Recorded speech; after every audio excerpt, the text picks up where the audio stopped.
महाराज जी कि मैं पतिव्रत धर्म का पालन करते हुए अखंड सुहाग की कामना हेतु अगर नाम जप या पूजा पाठ करूं तो क्या मुझे भगवत प्राप्ति हो जाएगी? बिल्कुल हो जाएगी, बिल्कुल हो जाएगी, बिल्कुल हो जाएगी, बिल्कुल हो जाएगी।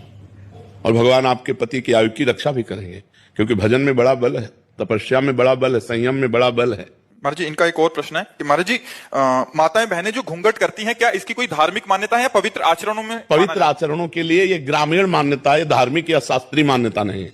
ये जो घूंघट है इसलिए कहा जाता है कि हम रूप दर्शन ना करावें और न सहसा किसी के करें। नारी की पवित्रता का बहुत बड़ा उसमें, अब आजकल तो ये सब देखने को नहीं मिलता, लेकिन गांवों में बूढ़ी माताएं अब भी इतना डालेंगी। अच्छा, घर में जैसे बूढ़े कोई जाते थे तो कहे दादा आ गए सब घूंघट करके, आज भी है गांव में है ना। हाँ, तो देखो कितनी पवित्रता थी कि पूज्य जन जो है वो ऐसे सावधान करके जाते थे कि माताएं बहनें यदि असावधान हो तो सावधान हो जाए, कि हम उनके अंग भी ना देखें, उनका चेहरा भी ना। गांव में तो ऐसा होता था कि मरने के बाद जब परवाह करने जाते तब कहते थे यार तुम्हारी बहू को तो हमने आज देखा है, नहीं तो और देखो ये मर्यादा पुरुषोत्तम भगवान श्री राम के समय में भी था।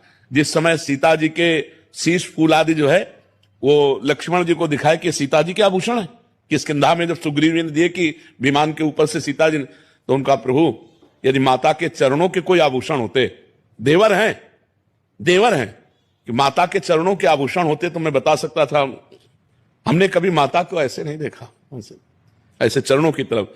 मतलब छोटा भाई बड़े भाई की पत्नी को मां समझता था और बड़ा भाई छोटे भाई की पत्नी को बेटी के समान समझता था। आज अब ऐसे राक्षस पैदा होते चले जा रहे कि अपने बच्चों के साथ ही दुष्कर्म करने के लिए तैयार हैं, फिर बहू बेटियां और सब। तो ये बड़ी पवित्रता का प्रतीक है। पहले ये कोई शास्त्रीय नहीं है, ये कोई शास्त्र में ऐसा आदेश नहीं है, ये ग्रामीण व्यवहार है। कुछ ग्रामीण व्यवहार ऐसे होते हैं जो कुल मान्यता हजारों वर्षों से चली आ रहे हैं। अब बड़ा समय खराब हो गया है और उसी का परिणाम भोगना पड़ रहा है। नहीं भोगना पड़ रहा है, फ्रेंड बॉयफ्रेंड, ये कहीं कोई मान्यता, कहीं कोई ऐसी।